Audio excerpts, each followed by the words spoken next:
Hello everyone, my name is Colton Brunton, I run Brunton Media. We're a marketing agency here in Salisbury and we promote local businesses. So one of the main reasons, I'll give you a little bit of background on me and then I'll shut up about me because that's not the point of the talk. But the point of the talk for me is to help you understand how you can use fundamentals of marketing to be in a position where you can actually articulate to Salisbury or the wider market what you do and why it's valuable. Now this is going to be very art specific because of the room, right? But these fundamentals could be used across any businesses moving forward, across anything at all. It's about understanding the opportunities you have in your life to be in the position to say, hey, by the way, this is who I help, this is what I do.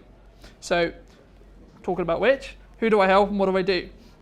So I started Brunton Media because I saw a need for people who weren't promoting Salisbury enough, right? So for me, it was all about what happens in Salisbury and who's talking about it. And as I started the company, I saw that need. So I started to fill it. I said, well, no one's really creating content in the city centre about what's happening. So the market you'll all be aware of, one of these things. But there was things like the charter fair. Wasn't really happening. Things like the wedding fair that's coming up. Again, wasn't really being promoted or talked about enough.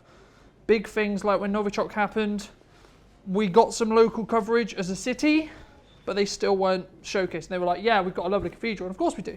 That's beautiful. But it's not about necessarily just the cathedral. What about the market? What about other things that these local businesses do? What about the hidden gems? What about places like the Yard or even localized?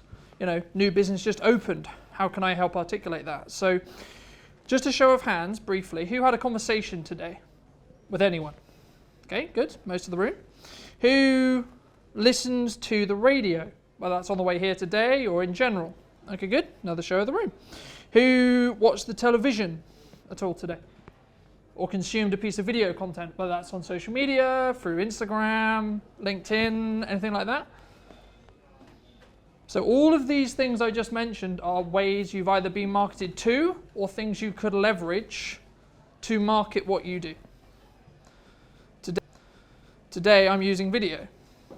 But why is video the most important? I'll briefly go on that. Because with video you can take this piece of video, you can take the audio out. So now you've got a piece of video and a piece of audio. Then you can get it transcribed.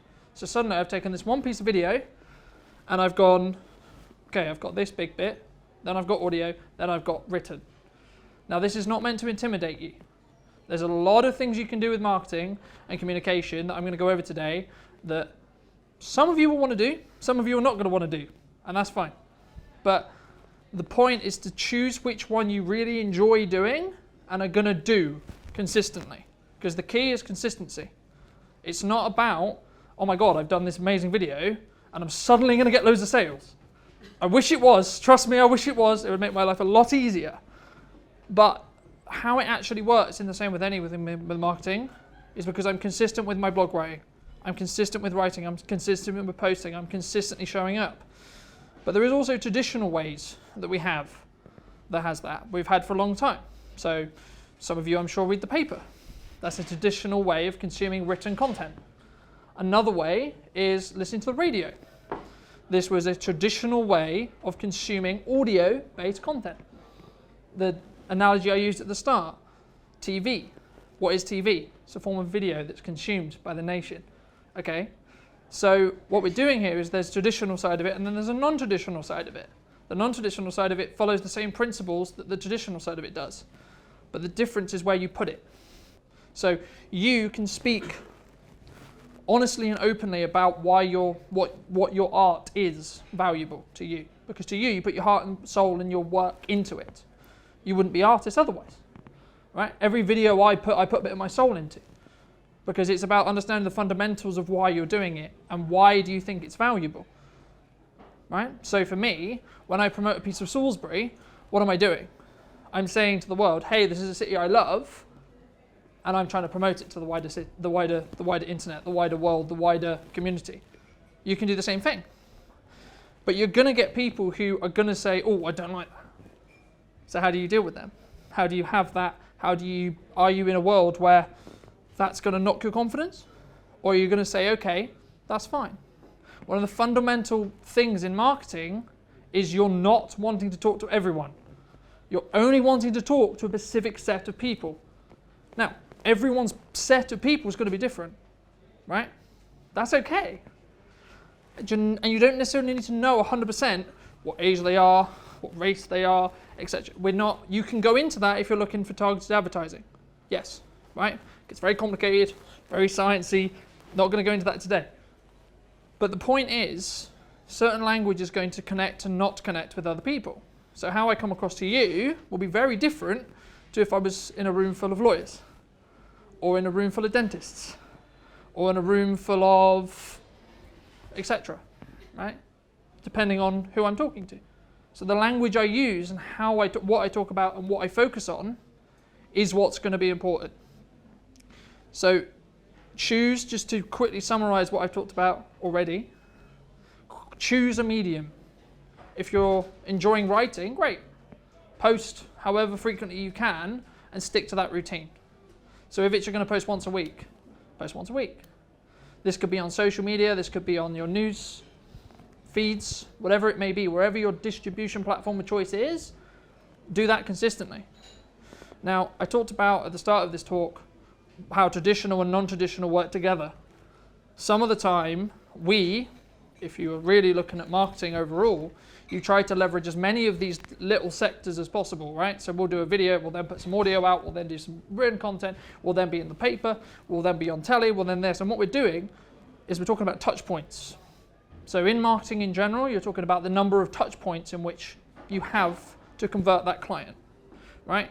So the higher your threshold of sale, so I imagine some of your work is quite expensive, there isn't anything wrong with that, right? But I imagine people are going to come up to you and go, how much? How much? No, I can't possibly pay that. But what they're not necessarily understanding is the work, the energy, the time, and the skill that goes into what you guys create, right? Because I can't do what you do in the same way you can't do what I do, or directly the same. And that's the point. There is no other competition, right? Because arguably some people come into this room and say, oh, there's competition in this room because you all do art. Technically, you're all competitors then. Are you? No. Because someone's going to have one piece that's very different. Someone's going to have another piece that's very different. And to me, as a buyer, I might go, I love that, but I hate that.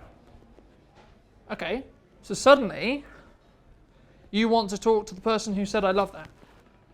But you don't have an issue with alienating the person who said, oh, I hate that. Because they may hate that piece. They might love the next piece. So it's about understanding who and what are the fundamental characteristics of that person who says, I love that. Because they will connect with each other. They will be, oh, okay, so a lot of females have come and said they like this piece, right? Okay, so now you're like, okay, so I need to talk feminine. I need to connect with females. That's a really simple example, but you can also get really in depth with it. Where's someone's background? Where were they educated? How did they, where is it going to go? Where's their use case? Right, so in a lot of your cases, do you have a gap on the wall you want to fill? I imagine. Do you have something on your mantelpiece, for example? Right? But again, it's about connecting with that person emotionally, because they're making an emotional connection to the piece. Like in the same way when you create that piece, you're creating an emotional connection with it. I've nattered on for a little bit too long already, so that's the fundamentals of marketing in a nutshell, but I'm more than happy to answer any questions that anyone may have. Thank you very much.